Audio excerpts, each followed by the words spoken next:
What's going on, you guys? Welcome back to EP09. So we're going to start this one off with a pretty serious call to action. In an uncertain and desperate position, Behrooz Tabani reached out to the bodybuilding world to ask for help from someone, anyone, that could assist him right now. Behrooz Tabani is trying to get his US visa so that he can come and compete at the 2023 Mr. Olympia. And this has become quite the story. Behrooz was actually one of the first athletes to qualify for the 2023 Olympia. He won the Arnold Classic Brazil back in April. He's been trying to get a US visa since then, and this is actually, I believe this is the third year that this has happened at Behrooz. This is either the second or third year, but either way, we are only 9 weeks out from the Olympia. And not only does Behrooz not have his visa, but according to his coach, Milos Sarcev, they don't even have an appointment to be considered for a US visa. So like I said, Behrooz took to his Instagram for help, and the post that he put up was reshared I don't even know how many times at this point. It's got to be over 100 times by now. He's got over 1,000 comments on that post. So look, it's really good to see that the bodybuilding community is doing what they can to get the word out to hopefully have someone help Behrooz. But just imagine being Behrooz right now. Imagine prepping for the Olympia multiple times with no certainty that he can even compete. You know, the guy is prepping right now and doesn't even know if he'll make it here. That's gotta weigh heavy on the mind for sure. But you know, the fact that one of the best in the world cannot receive a visa to come and compete at the highest level is just absolutely ridiculous. Can the IFBB not do something? The Olympia organization? I mean, what about Bob Ciccarillo, the athletes rep? Like, is this not why his position exists? To help athletes? We have all of these organizations and individuals in place, and no one can help? I mean, the US government has a path to immigration specifically for athletes at the highest level. I actually looked it up. It's called a P1-A athlete, and from what I've read, Behrooz would qualify for this. Now, I sent this to Behrooz and Milos at the time I recorded this video, and I have no idea if this was the avenue that they've tried already. But at the end of the day, I just want to see Behrooz at the Olympia this year. He's qualified multiple times, he deserves to be there, and if there's anyone that can help, please reach out to Behrooz or Milos on Instagram, or reach out to me on Instagram and I'll try to relay a message. But anyway, I just wanted to start this video off with this one. Hopefully someone out there can help. Okay, so next up, we are less than 1 week out from the Italy Pro, and one of the stories going into this show was really surrounding Blessing Awodibu. After his disappointing showing at the 2023 Chicago Pro, it's safe to say that Blessing has drastically improved his physique in a relatively short amount of time after enlisting the coaching services of Cameron Cheek. His conditioning is definitely where it should be at less than a week out, and it looks like Blessing is on track to bring his best to the Italy Pro.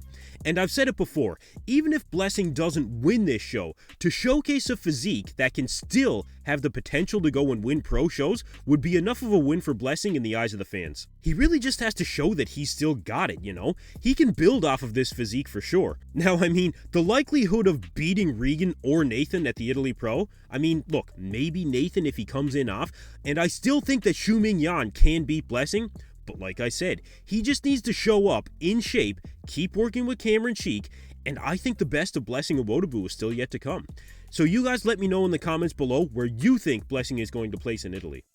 Now, the one competitor that everyone is going to have to contend with in Italy is Regan Grimes. And honestly, from what we've been seeing from Regan lately, it looks like everyone else is frankly going to be battling for second place.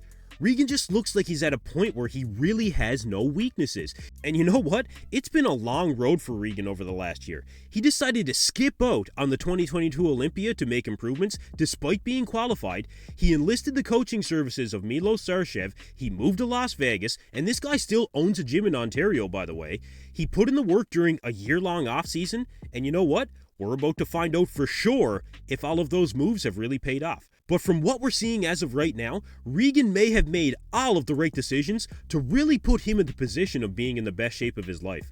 So there's a lot of reasons to be excited for the Italy Pro, and the prospect of the fully realized Regan Grimes being at his absolute peak of his career to date is definitely one of the big ones for me.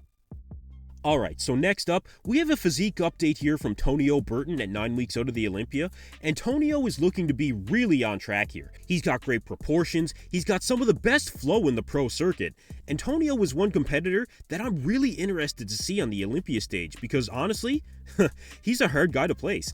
Some people have Tonio in the top 10, some have him in the top 6. You know, he has put on some size since the New York Pro win, and when Tonio really steps on the gas, he has a level of roundness and fullness that even the mass monsters of the sport could have a hard time comparing to. Of all the wild cards in the Olympia this year, I think Tonio is one of the biggest. We'll keep following his progress into the Olympia, and you guys I think are going to see, when he really starts to dial in this time around, I think we're going to see something very unique added to the Olympia lineup.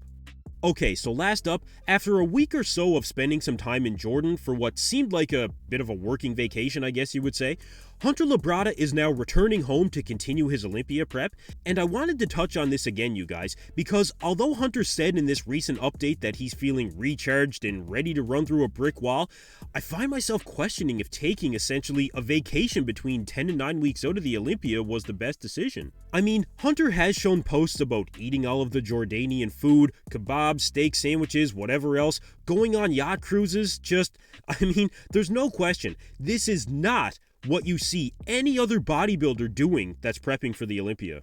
I mean, think about this. Hunter and Ben Chow sat down and talked about this. Ben Chow agreed to this. They made up a plan for this even. And there were a lot of factors to account for here. Just the difference in food alone for a guy that not that long ago was doing next to zero real food and all shakes in his diet because his stomach just couldn't handle real food. The Jordanian food could have easily thrown off his digestion. So that was 100% a risky move. The travel alone from the US to Jordan and then back with no sleep, no sleep, no recovery. And of course, he was training in Jordan, but was it really Olympia prep caliber training or was it vacation mode training? Now look, with all that being said, Hunter just finished 2 shows where he was at his best. He's already in shape, and a bit of a break after all that before he really steps on the gas again could have been warranted. But I mean, why Jordan of all places? I think it's completely fair to say that between 10 and 9 weeks out at this point, Hunter's competition could have just gained a week's worth of progress on him.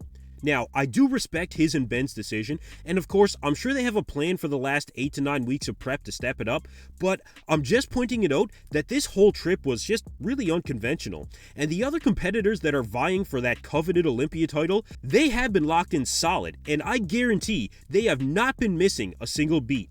Not one meal, not one round of sleep, nothing. So, I guess at this point, we'll just see how Hunter really dials in over the next number of weeks. Anyway, that's it for me in this video, you guys. Thank you for tuning in to EP09. Be sure to like and subscribe.